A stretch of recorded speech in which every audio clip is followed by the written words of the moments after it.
the pleasant life.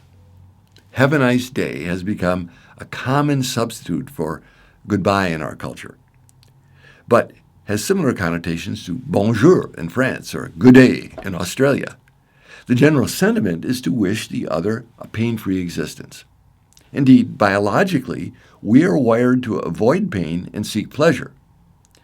We are suggesting at this base level of our pyramid of happiness that this is not trivial, selfish, or sinful, but a basic ingredient that, if overridden by the need to be continuously accomplishment-driven, can undermine our health and fulfillment.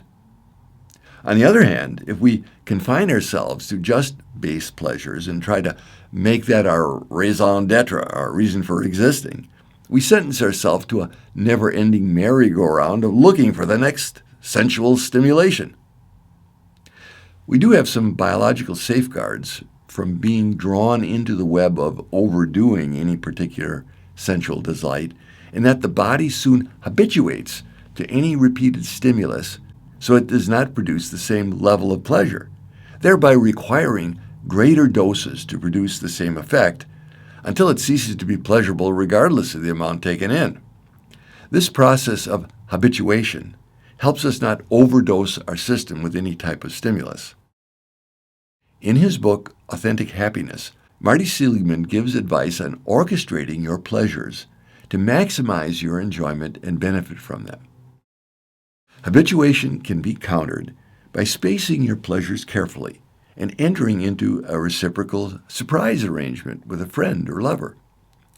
Savoring and mindfulness happen by sharing your pleasures with someone else, by taking mental photographs, by self-congratulating, by sharpening your perception, particularly using perspective shifting, and by absorption.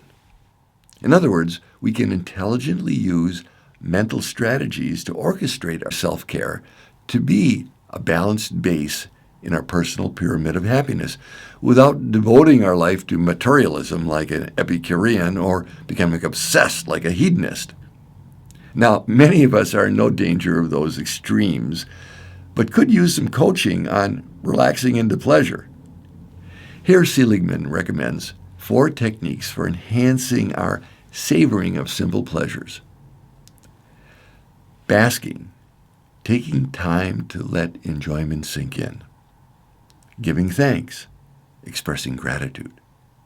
Marveling, enhancing the wonder of even the simplest of pleasures. And luxuriating, consciously orchestrating pleasurable circumstances. These are all means to amplifying our pleasures. He states it's with a great deal of luck and the use of these skills that a, quotes, pleasant life is to be found. So let's take Class 8, Handout 2, Pleasures and Gratifications, and complete Section 1, Savoring Life Pleasures.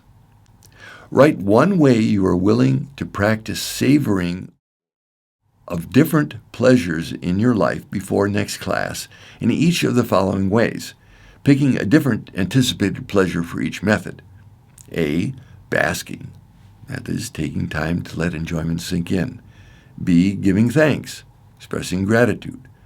C, marveling, enhancing the wonder of even the simplest of pleasures, like a child would do. Luxuriating, consciously orchestrating pleasurable circumstances. So stop the video if possible to complete this exercise. Gratifications. The next level on our pyramid of personal happiness involves the satisfactions derived from sharing one's value with the world and having it acknowledged and reciprocated. Now, this involves the dance of relationships we focused on in the last class.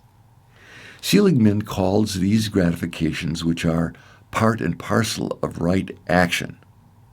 It cannot be derived from bodily pleasure, nor is it a state that can be chemically induced or attained by any shortcuts. It can only be had when actively consonant with noble purpose. It is the total absorption, the suspension of consciousness, and the flow that the gratifications produce that define liking these activities, not the presence of pleasure. Pleasures are about the senses and emotions. Gratifications, in contrast, are about enhancing personal strengths and virtues. He further notes that some of your strengths are tonic and some are phasic. Kindness, curiosity, loyalty, and spirituality, for example, tend to be tonic.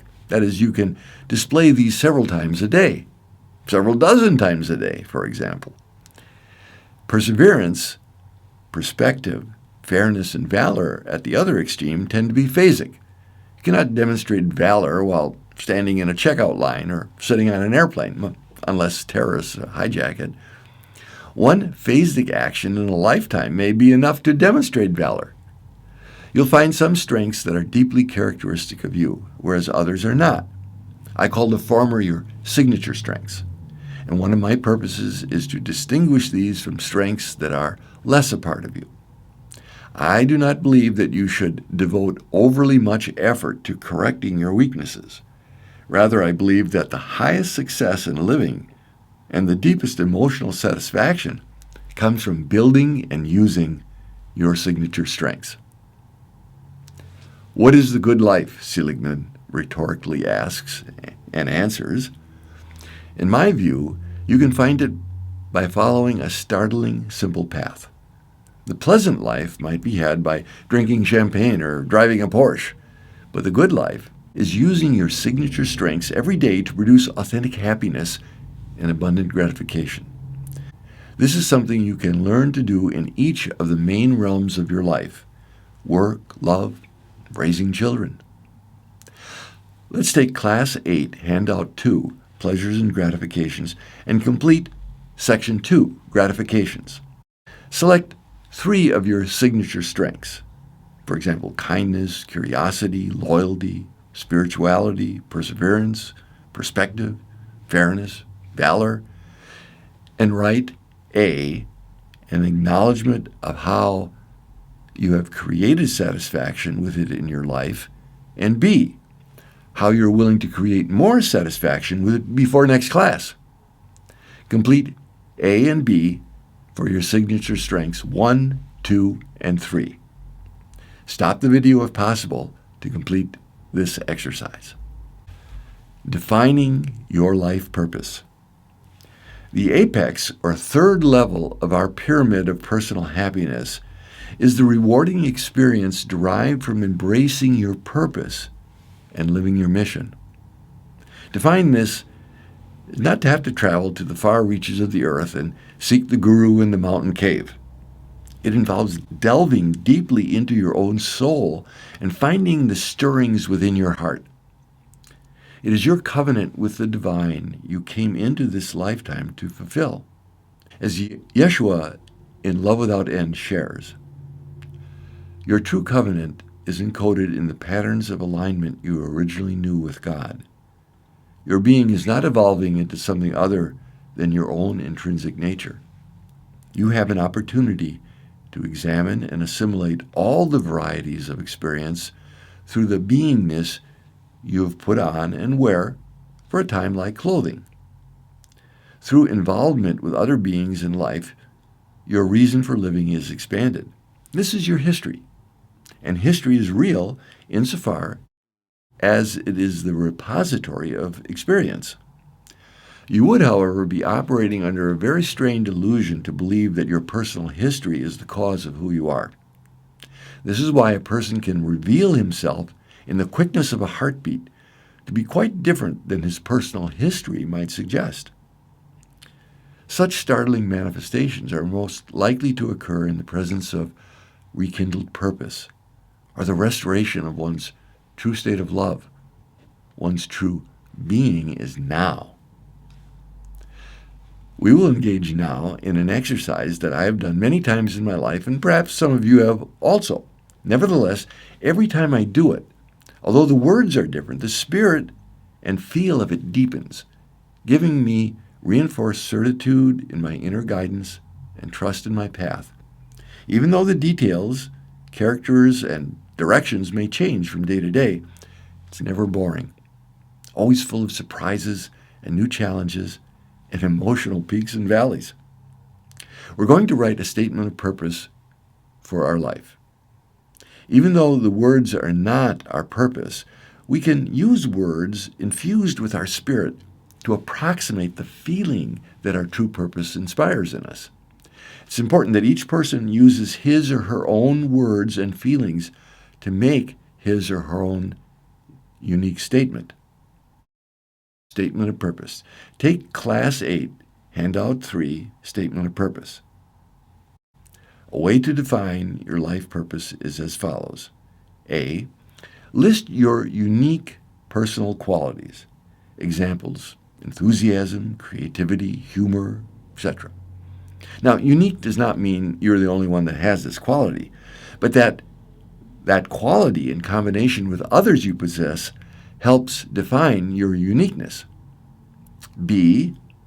List the ways you enjoy expressing those qualities in interacting with others. Example, by teaching, supporting, empowering, exciting, playing with.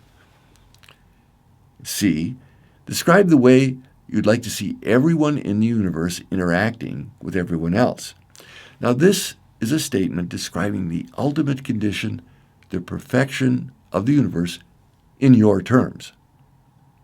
D. Combine the three prior subdivisions of this paragraph into a single statement. This statement should be idealistic. It's an ideal to which you aspire and gives meaning to your life, even though doubts and fears arise along the way. An example for me might be, my purpose is to use my creativity, inquisitiveness, and optimism to support and teach others to express their talents so that everyone continually experiences a life of joy, grounded in love and service to others. Using the words and ideals that have meaning for you is what makes the statement alive. Stop the video, if possible, now and complete this exercise. This statement of purpose is the umbrella under which all your goals fit. It can be used as a yardstick to measure prospective competing goals that you are considering. Hold each goal up to your statement of purpose and see which fits in best for you in the present. An example may be, I'm considering to go back to school, get more education, or to take a worthwhile job. Now, both are worthy goals, but what serves my purpose best at this point in my life? My heart will help direct me when my mind gets mired in the confusion of ego desires, what I should do, what others would want me to do. I recommend doing this statement of purpose exercise at least once a year. Even though the words you use or the picture you paint may change each time, the core of it is the same. It continues to deepen my gratitude for life and the wonder and joy of my life journey in it.